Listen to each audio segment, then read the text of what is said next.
Tapos na ako sa King Melasma set mga kabisi. Kaya ngayon, magbalik tayo sa rehab mga kabisi. Ito yung pinakamadaling rehab na magagawa ng isang busy na tao, charurot. Aloe vera lang talaga at whitening serum. Kunti na lang aking whitening serum, oh. So, gagawa tayo mga kabisi para magiging ice ito. Lagay natin sa ice. So, ngayon, kunan muna natin. Kuhanin muna natin itong aloe vera ng kanyang katas na pure na katas. So, ito po ang pinakagamot sa mga melasma mga kabisi. Pero agi pa rin ako magre-rehab. Wala namang problema mga kabisi kasi rehab naman yan. So, ito mga kabisi, ang ginamit natin ay dalawang dahon ng aloe vera. Taka natin ng whitening serum. Okay. Ito na.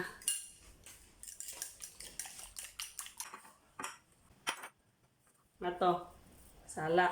Pagkatapos nating salain mga kabisi, i-mix natin ulit para mag-combine talaga ang whitening serum at ang aloe vera na katas na pure. Dito mga kabisi, pagkatapos nito, ilagay na natin sa mukha. Nakalimutan ko ng video mga kabisi kay nagmamadali na ang inyong lola. May lakad pa kasi ako niyan mga kabisi. Kaya inilagay ko na yan doon mga kabisi. Pagkatapos niya na mix na talaga, saka ka maglagay sa iyong face. Basta ibabad lang ng 20 minutes mga kabisi yung pagpahid sa mukha. Tapos maghilamos na gamit ang aking sabon din. Pwede naman kayong gagawa niyan. May video ako kung paano gumawa ng sabon mga kabisi, kaya tingnan ninyo yan sa aking video. At mayroon naman doong link sa TikTok na kung saan kayo bibili doon sa base soap. Yung natirang mga sangkap mga kabisi, ilagay natin sa freezer para kinabukasan gamit natin ice na. Ibabad pa rin natin ng 20 minutes tapos maghilamos ng maligamgam na tubig at gamit ang ating skin rehab soap. Ayan po mga kabisi, oh, ilagay natin yan sa freezer. Ang ginamit ko kasi dito mga kabisi ay yung solid whitening. Kaya eto mga kabisi,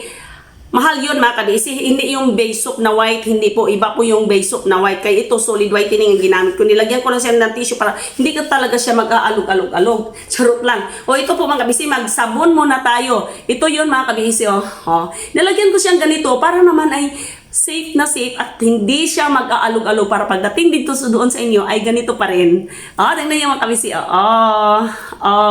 Ito yun mga kabisi, hindi siya matigas at hindi naman din siya malambot at masabon natin mga kabisi. Ito mga kabisi, garantisado talagang maganda ang aking sabon. At isinuulit ko dito mga kabisi kasi mayroon ako dato. So, matagal na ito sa akin mga kabisi kasi pambabad ko lang ito sa aking mukha 2 minutes. Pero minsan naman mga kabisi hindi ko na siya ibabad habang naghahagod-hagod ako mga kabisi. Ganito yung ginawa ko at ganito yung gagawin ninyo din. Charot! Kaya ito mga kabisi, ganito natin gawin. Basain mo ng mukha.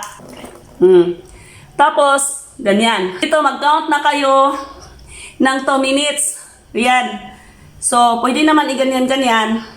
Pero ito mga kabisi, walang problema kung iganyan natin kasi yung sabon na sinabi ko sa inyo na inyong sabon na binili na nakasama sa set, hindi yun pwedeng hihid sa mukha mga kabisi at hindi pwedeng iganituhin yun pagbabad. Ito lang kasi ito lang sabon kong papaya na ginawa ko kasi ito lang naman mga kabisi ang pinaka-organic.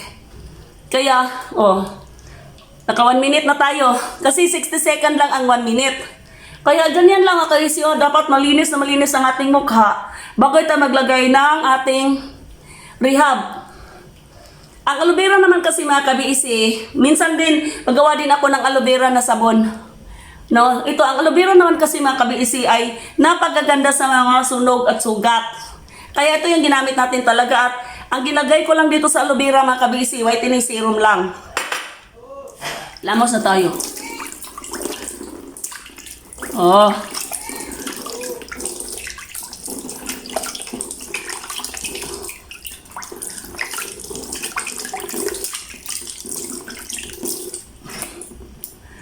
Diba? Iba ang mukha ko mga kabisi pagka ganito yung sabon ko. At kung malalaman niyo yan mga kabisi pagka maghilamos na kayo. Kasi maghilamos niyo mga kabisi, malalaman niyo na iba yung texture at ang water pagka nakalagay na sa inyong mukha. Iba pagka ito ang sinabon mo. Ito yung akin. Kaya mayroon ako ditong video na ginawa kung paano tayo gagawa ng sabon dito. Ang tinawag ko dito mga kabisi ay skin rehab papaya. Kasi ito yung nag-rehabilitate ng ating mga skin din. Kaya ayan, pangalawang sabon ko na ito mga kabisi. Ito yung sinabi ko na 2 minutes. Kasi nagsabon ka first, 1 minute. Tapos nagsasabon ka ulit ng another 1 minute. Ganyan mo lang oh. At nagdi-deep cleanse ito mga kabisi. Alam mo niyo na napagaganda itong aking sabon talaga. Skin rehab nga mga kabisi, ini-rehabilitate yung ating mga skin.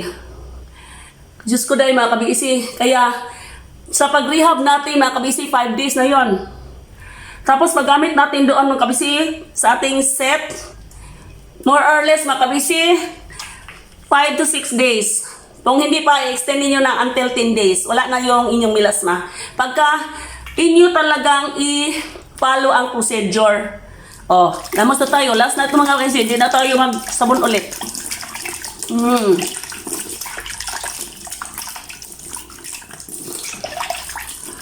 Makikita ninyo ang diferensya at mahawakan naman ninyo inyong kamay.